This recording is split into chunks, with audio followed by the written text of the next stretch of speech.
So, hi, Ali, how are you doing?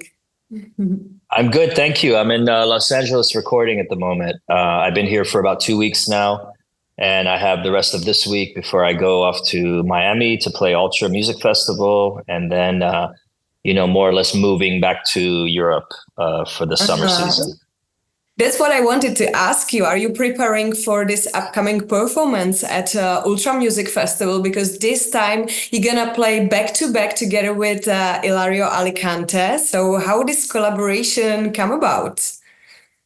Yeah, I mean, Ilario and I have been friends for years. We've often played the same event. Sometimes he's played before me, sometimes after me. And I'm not sure exactly when we did our first back to back. I think it might have been Escape from Wonderland before the pandemic. And we had a really great chemistry from what I recall. And we said at the end of that set, like, this was great. We should do it more often. And the more often keeps happening, over and over again. We're doing Cabo Paradiso and Family Picnic together as well, in addition to Ultra this year. So it's always fun playing a back-to-back set. Not only is it challenging because you have to follow each other musically, but it takes sort of the pressure and the burden and the anxiety off of just yourself in getting through the set.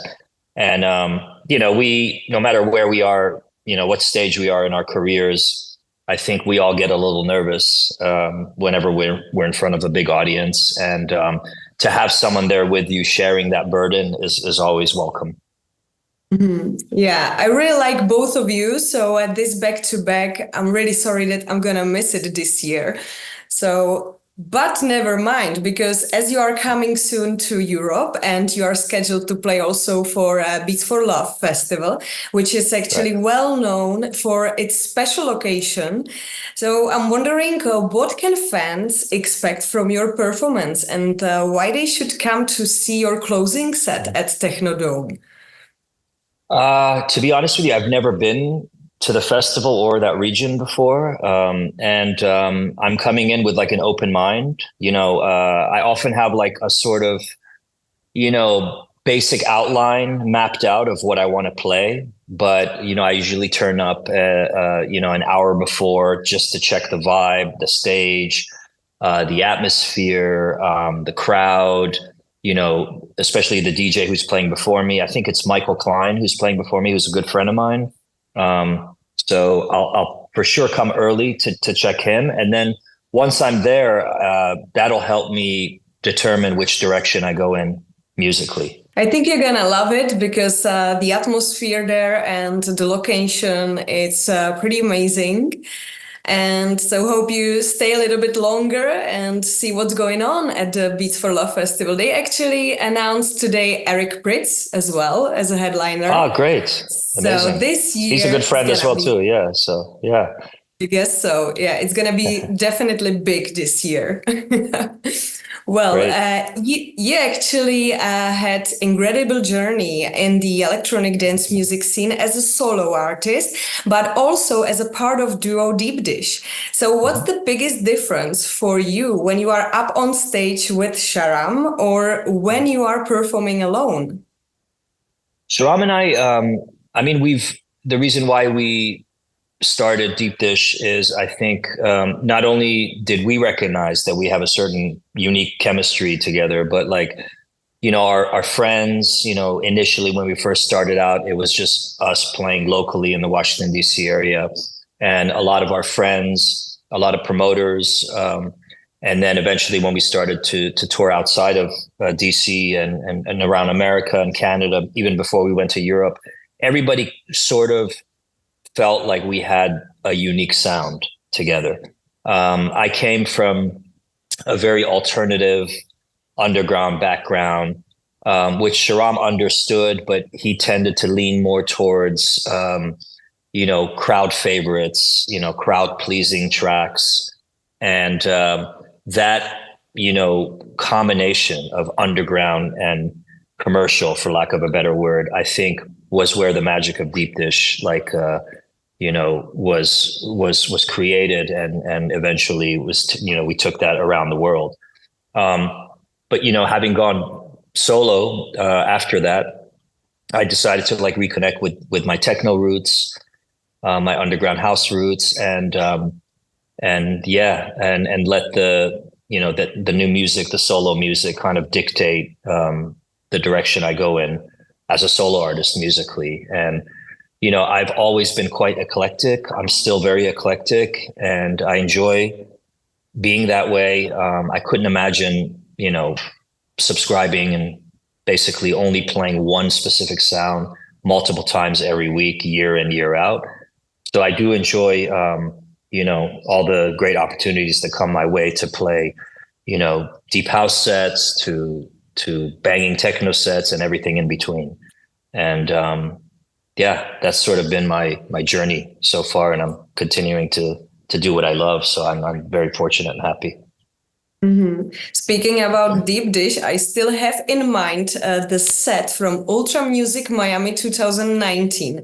The intro of the set was really special. It starts with a song, Say Hello, Say Hello. It was really, really cool. I have it still on my SoundCloud saved, so sometimes I'm listening it. That's really great. That's actually, I just remembered, it's a re-edit that we did a long time ago where we mixed Eric Prydz. You mentioned Eric Prydz before. We mixed his, I think he had a song called Positive Education, where he sampled Pink Floyd, The Wall. Yeah. And it happened to be in the same key as Say Hello. I think it came out around the same time. And we actually did a re-edit where we used, Say Hello as an intro to our set, and it went into Eric Prydz's track, and it was like a crowd pleasing kind of favorite for many, many years. And we pulled that song out for that Ultra set. So that was fun. Pretty great one. What has been the biggest challenge you faced in your career? I'm wondering. I think we all continue to face challenges. It's especially these days. But back then, like there weren't as many people as today that are DJs and producers. And while that's a good thing, it seems like it's really hard for the crowds to decide who to see because there's too many options, and for promoters to decide who to book because they have too many options. So it's an interesting and challenging time for different reasons now. It's the same I can see it even in Czech Republic, like there are so many DJs, but not so many parties and events, so they don't have place to play. That's exactly. I was going to mention that as well. There's more DJs than there are like events. Exactly. And there's only a certain number of hours at these festivals or clubs that operate. There's only a certain number of hours for them to program a lineup, and with too many DJs, then everyone's fighting to get on the lineups, and it creates like this sort of unhealthy competition, for everyone. Exactly. Point of view as a legend on the scene, what advice you would give to the newcomers in the industry? Don't start. There's so much I could talk about. Yeah. No, I think make sure you're getting into it for the right reasons. A lot of people look at what we do as like having this sort of access to a party life, a VIP travel life. And I would say it's really important, to make a decision about like what you want to do, who you want to represent, what kind of legacy you want to have. Like, are you a DJ or are you a producer? Don't be in a rush. That's the major thing I would say. Don't be in a rush to go from, announcing that you're starting to DJ to wanting to get on festival and international, festival and club lineups. Take your time. A lot of us, we took a long time to get to where we are today. And so we appreciate, where we came from. And we were able to really enjoy the journey of having evolved from someone who had just a passing interest in music to having it become like a passion and something we made a conscious decision to pursue to where we are today. And that took decades, you know. So I would just tell all the young kids out there to be patient and allow things to evolve like organically, very naturally, you know. Take some time if you want to make music, spend some time in the studio with an engineer. If your music isn't good enough, and you can easily compare it to what's kind of in the charts, or what's you know in on the streaming sites, and what others are playing, what everyone's gravitating towards, you can kind of A/B it. We say A/B it. Compare it to what's out there, and if it's not good enough, don't release it. Don't be in a rush to release it. Thank you for your advice. And finally, can fans expect any new music or exciting projects from you in the near future? Yeah, I mean, I'm in the studio. I just wrapped a remix for this kind of rock band, alternative rock band that I worshipped when I was younger, and I can't say who it is yet. There's another remix that I did for an artist, a techno artist named RMK. In London, and that's coming out in May. And we're continuing to release like the remix packages from my Evolve artist album. We have a lot of amazing remixers that have remixed, you know, certain tracks from my album that we've released so far. And there's collaborations with Flug, which we're finished with, and which certain labels are interested in. So there's going to be a lot of like original productions, a lot of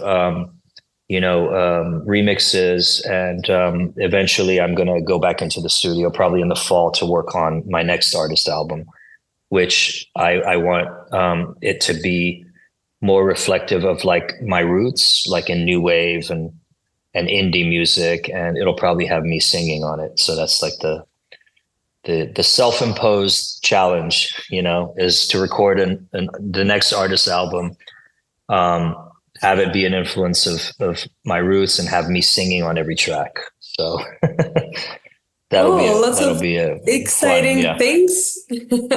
Great. So we cannot wait for that, and we cannot wait to see you at the Beats for Love Festival in the summer.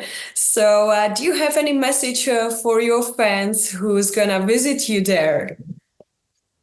Just wanted to say thank you so much to all of my Czech fans over the years, and I'm very much looking forward to playing the festival for the first time, and seeing the unique location and meeting all the fans. Thank you so much.